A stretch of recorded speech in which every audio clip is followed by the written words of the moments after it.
In our previous video, we discussed how demographic analysis can really help you be more aware of who your audience is and how to adapt to them.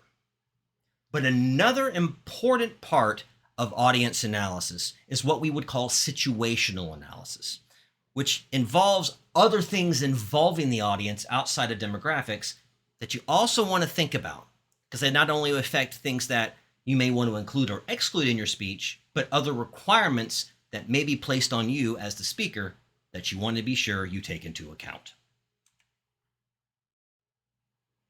So as I said, situational audience analysis involves factors outside of demographics that might affect audience expectations. And as such, you need to take those into account when you are developing your speech. So what are some of these situational factors that you need to take into account? Well, let's talk about that. Well, one of the first ones you want to think about is size. How big is the audience that you're talking to? Because different size audiences not only puts different expectations on the audience as far as what you'll do and what they can expect, it also puts different expectations and skills, if you will, on you as the speaker. For example, if you are giving a speech in a classroom to 24 students, what is the likelihood that you are going to need to use a microphone? Probably really low. What if you're talking to an audience of 10,000 in a football stadium? Yeah, you're going to need a microphone. You can't talk that loud. Well, how comfortable are you with a microphone? Have you ever used one before? Are you good with how close you need to put it and holding it if you need to, or dealing with it if it's on a stand? See, those are different things about you that you need to take into account. Bigger audience, more likely you're going to need a microphone. Might need to talk louder until it's not going to work anymore and you got to bring in the mic. How comfortable are you with that? It's also going to affect audience expectations. Again, for example, if you are giving a speech, 25, 50 people, what's the likelihood you should probably plan on them asking questions? Pretty high. They might even cut in during your speech at some point to ask you a question. People in smaller groups are much more likely to do that. What about in 10,000 or 5,000? Probably not as much. You might have a question time at the end where people might get to come down and you might only get to, have time to answer 2 or 3 and they'll have to go, somebody bring them a mic and that kind of jazz. Probably won't have as often, it still can happen, people shouting out things. So different, simply based on size. It creates a different environment as well, and I can illustrate that best through an example. So let's say I could give you 2 tickets to go see your favorite band, okay? Front row. All you have to decide is whether or not you want to go see them in a 100, 200 person small club in like downtown Cincinnati or wherever, or go see them in a big arena like the KFC Yum Center in Louisville or Riverbend or whatever. Front row, either way. How many of you would pick the small club? And how many of you would pick the stadium? Well, some of you would probably pick the club, and your reasoning would probably be, well, it's going to be more intimate. You might actually get to meet them, get to talk with them. They might tell more funny jokes and maybe go into more of the stories about the songs and how they came about and so forth. Because that smaller audience is more intimate. It's more personal.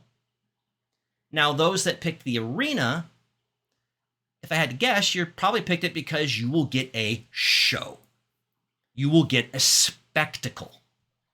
All right? If you go, for example, and see, Katy Perry or Metallica or whoever in a stadium, you're probably going to have pyrotechnics and all kinds of stuff that you won't have in a small club because it would blow it up. All right. So you'll get more of a spectacle, more of a show in the stadium versus a more personal, intimate experience in the club. Now, one's not better than the other. They are just different and they create different expectations.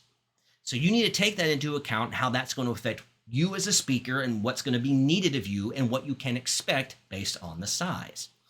This also goes with physical setting. And these two are very related, as size tends to dictate a physical. Obviously, you can't put 80,000 people in a club. It's not going to happen. But are you talking in a boardroom? Are you, maybe need to be more formal? Classroom, maybe you can be more relaxed. What about an outside amphitheater? Maybe it's only 40, 50 people, but it's in an outside space. How's that going to affect things? Again, think back to those examples of the club versus the stadium. So how big or small the audience is and the physical setting in which you are giving the speech are all going to be factors that affect not only their expectations, but what's going to be required of you as a speaker. But situational analysis goes also another step further because it gets into the audience's attitude within that particular situation and how that's going to affect you. And a big one here, for example, is your topic. What is the topic you're going to be talking about? We talked about how you want to maybe change that topic, how you talk about it based on demographics earlier, but how does audience attitude affect it? Well, are you talking to a hostile crowd that you know disagrees with you? Or are you talking to a crowd that from the get-go is probably going to be on your side? Very different levels of expectation and different demands on you as a speaker. You also have to take into account that some topics, for lack of a better way of putting it, have baggage. Now, what do I mean by that? Certain topics, people just automatically are going to assume certain things about you or certain things about what you're going to say simply based on the topic. If they know nothing else about you except for your topic, they will automatically make assumptions. Great example of this, the legalization of marijuana. If I stand up to give a speech and the audience knows that I'm going to be giving a speech about why we should legalize marijuana, what are they probably automatically going to think about me? That I'm a stoner. I want it legalized so that I can smoke it. It couldn't be because I know that materials made from industrial hemp tend to have a higher textile strength that are more environmentally friendly to make than like cotton or wool. Couldn't be because, having grown up in Northeast Tennessee and tobacco country and seeing what's happened over the years, I know that the growth of industrial hemp or legalized marijuana could very well be the crop that can save the traditional family farm. Couldn't be that. Couldn't be that I know that hemp oil has an exceptionally high BTU content and actually represents a great potential source of renewable energy. It's none of that. It's that I want to get high and eat cookie dough. Topics carry baggage.